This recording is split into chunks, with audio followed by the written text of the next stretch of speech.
সন্ধ্যাবেলার টিফিনে বানিয়ে নিন এই রকম মিক্স স্পাইসি পাস্তা। আজকের রেসিপিটা সম্পূর্ণ দেখার জন্য অনুরোধ রইল। আশা করি বন্ধুরা সবাই পাশে থাকবেন। আমি এখানে এই পাস্তাটা 1.5 বাটি মতো নিয়েছি।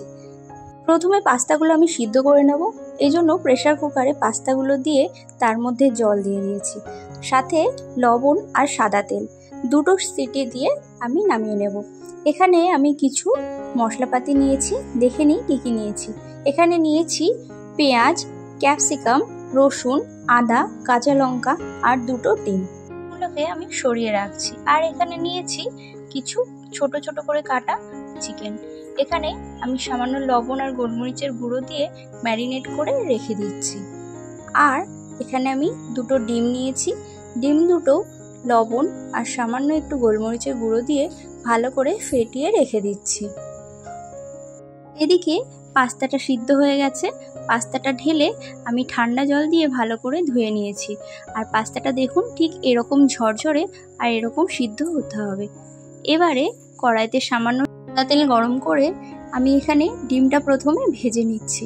ডিমটা ভাজা ভাজা হয়ে আসলে খুন্তি দিয়ে নেড়ে চেড়ে আমি ডিমটা ভুর্জি বানিয়ে নেব। এবারে ডিমটা ভাজা হয়ে গেছে, ডিমের ভুর্জিগুলো আমি তুলে রেখে দিচ্ছি। এবারে সামান্য আর একটু তেল গরম করে ওই তেলের মধ্যে চিকেন কুচিগুলো ভালো করে ভেজে নেব। চিকেনগুলো ভাজা হয়ে গেছে, এবারে আমি এগুলো তুলে রেখে দিচ্ছি। এবারে এর মধ্যে 1 চামচ মতো আদা কুচি দিয়ে ভালো করে নাড়াচাড়া করে নিলাম। তারপরে রসুন কুচিগুলো দিয়ে দিলাম, তার সাথে দিলাম চিড়ে রাখা কাঁচা লঙ্কা। এগুলোকে বেশ কিছুক্ষণ ভালো করে ভেজে নিয়ে দিয়ে দিচ্ছি কুচনো পেঁয়াজ। এগুলোকে আবার ভালো করে নাড়াচাড়া করে ভেজে নিচ্ছি, কিছুক্ষণই ভাজবো। এরপরে আমি এর সাথে অ্যাড করে দিচ্ছি কিছু কুচিয়ে রাখা ক্যাপসিকাম। এগুলোকে হালকা হাতে নেড়ে চেড়ে ভেজে নিচ্ছি। একটা কথা বলে রাখি, এখানে ঝালের পরিমাণটা আপনাদের যেটা ভালো লাগে সেখানে বাড়াতে পারেন এবং কমাতেও পারেন। আমি এখানে বাচ্চাদের খাওয়ার মতোই লঙ্কাটা দিয়েছি। এবার একটা বাটিতে সয়া সস, চিলি সস আর টমেটো সসটা ভালো করে মিশিয়ে নিচ্ছি, এতে আমার একটু সুবিধাই হয়। এবার এগুলো বেশ ভাজা ভাজা হয়ে এসেছে।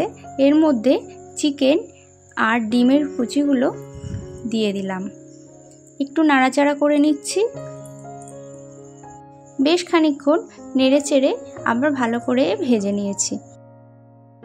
এবারে এর মধ্যে সসটা আমি দিয়ে দিলাম। এগুলোকে ভালো করে একটু মিশিয়ে নিচ্ছি। মিশিয়ে নিয়ে ব্যাস আমার অর্ধেক রান্না এখানেই কমপ্লিট হয়ে গেল। এর মধ্যে আমি এবার দিয়ে দেব পাস্তাগুলো দিয়ে গ্যাসের ফ্লেমটা একটু বাড়িয়ে রেখেছি। এবারে ভালো করে নেড়ে চেড়ে সম্পূর্ণ মিশিয়ে নিচ্ছি। আমি এখানে কিছুটা গোলমরিচ গুঁড়ো অ্যাড করেছিলাম। এবার এগুলোকে ভালো করে নাড়াচাড়া করে মিশিয়ে নিচ্ছি। ব্যাস তাহলেই হয়ে গেল একদম সুস্বাদু স্পাইসি পাস্তা। তোমাদের আজকে যদি রেসিপিটা দেখে ভালো লাগে আমাকে কমেন্টে অবশ্যই জানিও। তোমরা যদি ইউটিউব থেকে দেখে থাকো আমার চ্যানেলটি সাবস্ক্রাইব করার অনুরোধ রইল। আর ফেসবুক পেজ থেকে দেখে থাকলে আমার পেজটি ফলো করে আমার পেজটির পাশে থেকো। দেখো দেখতে যতটা সুন্দর লাগছে, খেতেও অসাধারণ হয়েছিল। আর আজকের ভিডিওটা সম্পূর্ণ দেখার জন্য অসংখ্য ধন্যবাদ।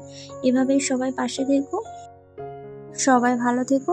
দেখা হচ্ছে খুব শীঘ্রই নতুন কোনো ভিডিওতে। ততক্ষণ টাটা।